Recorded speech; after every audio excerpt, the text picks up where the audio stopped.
if it's true, looks like you're pretty busy right now. When would be a good time for us to follow up, maybe tomorrow or the next day, and we can go over this a little bit more. So they give you a time. Okay, great. Can we do 2 o'clock? Yeah, 2 o'clock's great. So then I'm going to show up at 2 o'clock. I have an appointment. I'm going to sit down and go over that stuff. Never leave it open ended, right? And so if you're talking to the principal and they say, "Oh, the PE teacher would love that," great. Is there a good time when we could put a time on your calendar where we could get you, me, and maybe each of you together at the same time and go over some of those details? How's your schedule looking later in the week? Always put it on the calendar. Never leave it at, well, we'll talk next week.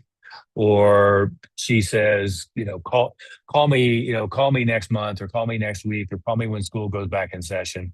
Those type of things tend not to happen. I mean, it's the same with a student coming in for an introductory, or a student enrolling that you're prepping for a renewal. You always want to have the next step. You want to have it in ink. You want to have it in the calendar, or at least you want it penciled in. Yeah. Go So, ahead. yeah, Master Oliver. So, yeah, I did. When she handed me her business card, I did say I would send her a follow-up email.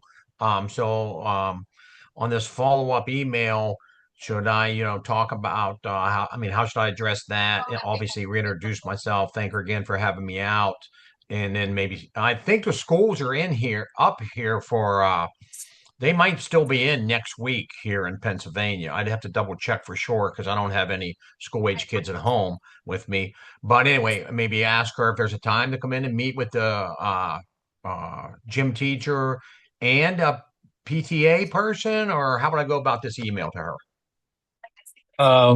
Well, the way I'd go about the email to her is I'd pick up the phone as soon as we get off the meeting and call her. And when you get somebody there screening the call, you say, "Oh yes, Mrs. Smith and I were talking on Tuesday. She wanted me to follow up with her. I was wondering if she was in the office today, if this was a good time." And you're either going to get a yes or no. And if you get a no, the follow up answer is, do you have access to her schedule? Do you know when would be a good time that she's not busy with 10 other things? Yeah, she's pretty good tomorrow before noon. Oh, okay. If you can take a note and let her know, I'll either call or stop by tomorrow morning. Right. On your list of thinking about communicating with people, best is face to face, belly to belly. Second best is what we're doing right now. You're on video conference and you're talking to somebody on video. You can see their facial expressions, their body language, with activity going on behind them in my case. And third is on the telephone. And anything, it's kind of a dated term now. Anything it's asynchronous communication, especially email, is by way at the bottom of the list on how you want to communicate with people. And anytime you're interacting via text or email, all you're really trying to do is trying to schedule a phone call or trying to schedule a face-to-face meeting. You're not trying to educate or effectively communicate otherwise. Right. So if I'm face to face with somebody, last thing I'm going to say is I'll email you. Sure. I'm going to say, what's your schedule like tomorrow or the next day? Tentatively, do you know when would be a good time to follow up, either in person or by phone? If they say, well, I know I'm pretty free tomorrow morning, how's 10 a.m.? Would that be good? I could do 10, or I could do maybe 1:30. 10 a.m. is fine. Great. Why don't I come meet you at your office? Oh, yeah, you can do that. Sure. See, I mean, that's going to be the way you follow up. Yes, sir. All right. Thank you. Yeah, yeah. Uh, but yeah, I mean, I might send an email with a bunch of information about the program, and I'm going to say, we met. Remind them we met yesterday at such and such, and what I wanted to do is schedule a time to meet in person. Here's a bunch of information about the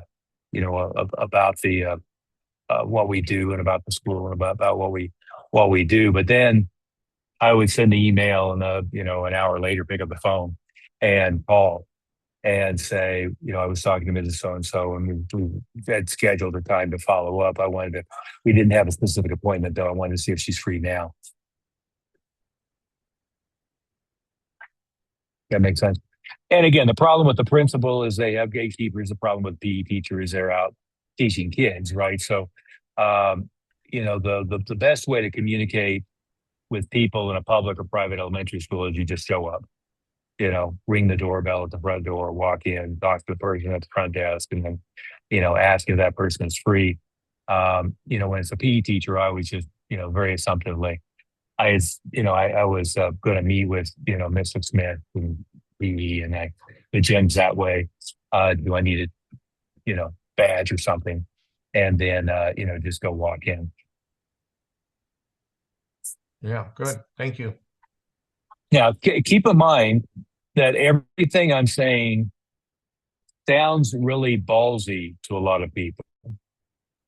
And it really isn't. I mean, it's just, what I know is like I told to set up these after school enrichment programs. I've told people for years, put a big packet of information together. We've got examples of what all this stuff looks like that you're welcome to use.